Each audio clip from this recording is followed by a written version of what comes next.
महालक्ष्मीचं दर्शन रंकाळा फिरून झाल्यानंतर आम्ही लगेच ज्योतिबाच्या दर्शनाला आलेलो. इकडे ज्योतिबाचं दर्शन झाल्यानंतर कड्याच्या साईडला गेलो आणि कोल्हापूरचा पूर्ण व्ह्यू बघितला. आम्ही लगेच रिटर्न फिरलेलो कसबा बावड्याकडं, कारण यशराजसोबत आम्हाला कोल्हापूरची स्पेशल मिसळ खायची होती. मग स्पेशल हंडी मिसळ मागवली.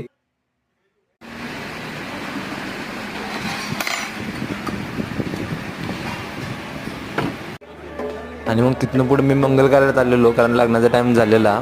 इकडे मी कोल्हापूर फिरुस्तवर तिकडून पुण्यावरनं विकी आणि प्रसाद पण लग्नाला आलेले सारखे.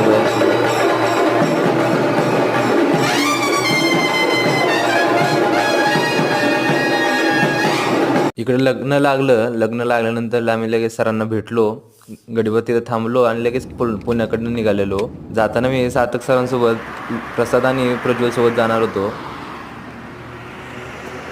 लॉंग रूट होता त्यामुळे मध्येच थांबत आलेलो. बाकी तुम्ही पार्ट 1 जर बघितलं नसेल तर पार्ट 1 नक्की